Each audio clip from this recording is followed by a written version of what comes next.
ខ្លួនខ្ញុំផ្ទាល់ខ្ញុំអាចនិយាយបានខ្ញុំអាចឈរបានប៉ុន្តែពិការភាពមិនមែនសុទ្ធតែជាអ្វីដែលអាចបង្ហាញចេញមកក្រៅបានទេឧទាហរណ៍ថាយើងបាត់បង់នៅអារម្មណ៍មានន័យថាសតិអារម្មណ៍របស់យើងឬក៏មានជំងឺវះកាត់អានឹងក៏ជាផ្នែកមួយនៃពិការភាពប៉ុន្តែពិការភាពរបស់ខ្ញុំគឺជើងស្ដាំប៉ូលីយ៉ូមានថាតាគៀកស្ដាំរបស់ខ្ញុំគឺខ្លីជាងតាគៀកខាងឆ្វេងរបស់ខ្ញុំពេលដែលខ្ញុំដើរទៅមានដំណើររៀងខុសគេដោយសារតែខ្ញុំនៅពីតូចខ្ញុំដៅខ្លួនអញ្ចឹងពេលដែលចាក់ថ្នាំទៅធ្វើឲ្យអាប់ខ្សែជើងខាងស្ដាំវាកើតទៅជាឆ្អឹងតាគៀកហ្នឹងវាអត់ស្មើគ្នាល្អចាប៉ុន្តែខ្ញុំអាចធ្វើការងារប្រចាំថ្ងៃបានដូចគេគ្រប់គ្នាដែរអ្វីដែលសំខាន់គឺខ្ញុំអត់អាចដើរឆ្ងាយបានអត់អាចលោតបានហើយបើខ្ញុំស្លៀកសម្លៀកបំពាក់ដូចជាខោឬសំពត់ខ្ញុំត្រូវទប់ខ្លួនឯងនៅមួយចំហៀងទៀតព្រោះខ្លួនខ្ញុំអត់សូវមានលំនឹងទេចាប៉ុន្តែអ្វីខ្លួនខ្ញុំមិនបានតូចចិត្តនឹងពិការភាពរបស់ខ្លួនខ្ញុំទេទៅពេលដែលខ្ញុំបាន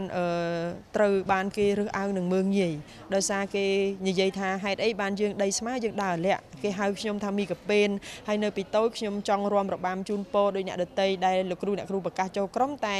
ហាក់ដូចជាមានការរើសអើងដោយសារតែរូបរាងកាយយើងមិនល្អដូចអ្នកផ្សេងហើយមួយទៀតនៅពេលមុនដែរនោះគឺថាបើសិនជាយើងមានកាយសម្បទាល្អគេអត់បានឲ្យយើងប្រឡងជាមន្ត្រីរាជការឬក៏ជាគ្រូបង្រៀនទេដើម្បីកុំឲ្យសិស្សយកតម្រាប់តាមប៉ុន្តែខ្ញុំក៏សប្បាយចិត្តដល់រដ្ឋាភិបាលដែលលោកបានដកគោលការណ៍នេះហើយថែមទាំងផ្ដល់អតិភិបដល់ជនមានពិការភាពដោយរើសថាជនពិការភាពជាស្ត្រីត្រូវបានលើកទឹកចិត្តក្នុងការចូលប្រឡងក្របខ័ណ្ឌឬក៏បម្រើការងារផ្សេងៗប្រចាំជីវិតខ្លួនសប្តាហ៍ថ្ងៃខ្ញុំជាគ្រូបង្រៀនបរិញ្ញាបត្រភាសាអង់គ្លេសនិងភាសាខ្មែរចានៅវិទ្យាល័យព្រះបាទសារាមរិទ្ធហើយបន្ថែមទាំងជាស្ត្រីដែលអាចទទួលបានសញ្ញាបត្រភាពជាអ្នកដឹកនាំពីប្រទេសជប៉ុនទោះបីជាយើងជាពិការភាពហើយបន្ទាប់មកទៀតខ្លាយទៅជានាយិកាប្រតិបត្តិរបស់អង្គការសាវរីហើយជាម្ចាស់របស់ផលិតផលខ្មែរអូរីចាសម្រាប់ខ្លួនខ្ញុំដែលទទួលបាននៅជោគជ័យឬក៏ការងារដែលរីកចម្រើនដល់សប្តាហ៍នេះក៏ខ្ញុំមិនគិតថាបញ្ឈប់ការងាររបស់ខ្ញុំដែរទោះបីជាលំបាកចាឆ្លើយតបនឹងសំណួរបងគឺយើងមានគម្រោងបង្កើនពីសប្តាហ៍យើងមាន5នាក់បន្ទាប់មកយើងគិតថាពង្រីកអគារឲ្យធំដើម្បីត្រូវស្តង់ដារបរិញ្ញាបត្រហើយយើងអាចនឹងថាមានចន្លោះពី5នាក់ទៅ10នាក់ហើយនឹងក្តីសម័យរបស់យើងអាចជាច្រើនអ្នកដល់រាប់រយអ្នកទៀតផងចាអញ្ចឹងយើងសម័យថាក្នុងមួយថ្ងៃនៅមានកន្លែងធ្វើការមួយដែលមានជនពិការភាពគាត់មកត្បាញហើយយើងឮសម័យទៅឮសំឡេងត្បាញកៃរបស់គាត់គឺយើងក៏មានអារម្មណ៍ថារំភើបដែរចាហើយមួយទៀតវិញនៅក្នុងកម្មវិធីគ្រប់ទាំងអស់គឺយើងដូចអញ្ចឹងមានបងប្អូនជនពិការភាពគាត់តែងតែទៅសុំទានចាប៉ុន្តែនៅពេលនេះយើងផ្លាស់ប្ដូរចាអញ្ចឹងប្រទេសរបស់យើងសហគមន៍របស់យើងចាប់ដើមរីកមុខមាត់ប្រែមុខមាត់ថ្មីហើយក៏ជាគំរូសម្រាប់ស្ត្រីពិការឬក៏ជនពិការផ្សេងទៀតអញ្ចឹងអានេះជាក្តីសង្ឃឹមរបស់ខ្ញុំគឺខ្ញុំអត់ចង់ឲ្យមានរូបភាពជាអ្នកសុំទានឬក៏ត្រីយើងទៅជាសុំទានឬក៏បាក់ទឹកចិត្តទេអញ្ចឹងតាមរយៈការងារតាមរយៈប្រាក់ចំណូលតាមរយៈការឃើញពីសមត្ថភាពរបស់ខ្លួនឯងនេះហើយដែលជាទឹកចិត្តរបស់ខ្ញុំចង់ផ្ដល់ឲ្យពួកគាត់ទោះជាបានតិចឬក៏ច្រើនក៏ដោយដូច្នេះគម្រោងទៅថ្ងៃអនាគតខ្ញុំបានសរសេររៀបចំជាផែនការយុទ្ធសាស្ត្រដើម្បីស្នើសុំទៅម្ចាស់ជំនួយក្នុងស្រុកឬក៏ក្រៅស្រុកដើម្បីបង្កើនមុខរបរសម្ភារៈការងាររបស់យើងជាពិសេសទីផ្សារទៅដល់បងប្អូនមានពិការភាពហើយយើងជឿជាក់ថាសង្ឃឹមថាស្នាដៃពួកគាត់នឹងមានការគ្រប់គ្រងកាន់តែច្រើនពីព្រោះសប្តាហ៍ថ្ងៃនេះមានការកំងច្រើនតែយើងធ្វើអត់បានទៅវិញដោយសារតែជនពិការភាពយើងនៅមានតិចនៅឡើយជាដំបូងគឺខ្ញុំសូមគោរពអរគុណដល់រដ្ឋាភិបាលតែម្ដងចាបើសិនជាគ្មានសន្តិភាពបើសិនជាគ្មានការគ្រប់គ្រងទៅដល់ការបណ្ដុះបណ្ដាលធនធានមនុស្សខ្លួនខ្ញុំជាស្ត្រីពិការមិនអាចមានឱកាសទៅរៀនសូត្រដល់ប្រទេសជប៉ុននោះឡើយចានេះគឺជាទឹកចិត្តរំភើបរបស់យើងគឺយើងទទួលបានចំណេះដឹងចឹងអរគុណដល់លោកគ្រូអ្នកគ្រូទាំងអស់ដែលខិតខំបង្រៀនយើងតាំងពីតូចរហូតដល់ប៉ុណ្ណេះទោះបីជាយើងមានពិការភាពហើយឪពុកម្ដាយដែលយើងដែលគ្រប់គ្រងក្នុងការលើកកម្លាំងចិត្តដល់យើងចាបន្ទាប់មកទៀតគឺគ្រប់ស្ថាប័នដែលពាក់ព័ន្ធសំខាន់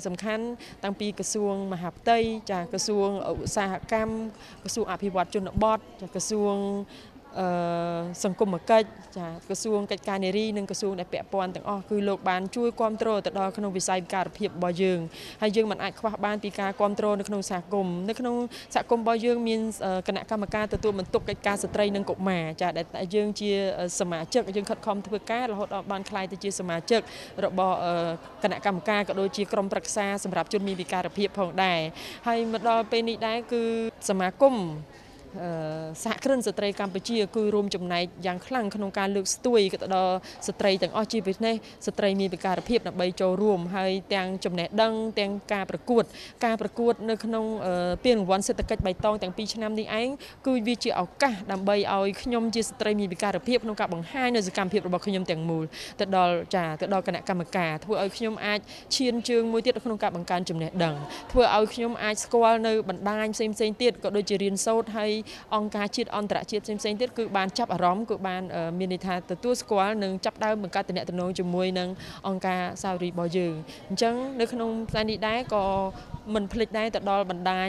សង្គមជាពិសេសស្ថានីយទូរទស្សន៍បាយ័នតាំងពីនៅខេត្តកំពង់ឆ្នាំងរហូតដល់មកដល់ទីនេះគឺលោកតែងតែបានជួយផ្សព្វផ្សាយនិងលើកទឹកចិត្តដល់បងប្អូនមានការភាពតាក់ទងទៅមុខរបរការងារក៏ដូចជាសកម្មភាពផ្សេងៗដែលពួកយើងបានចូលរួមក្នុងសង្គមដូច្នេះចាប់ពីពេលនេះទៅ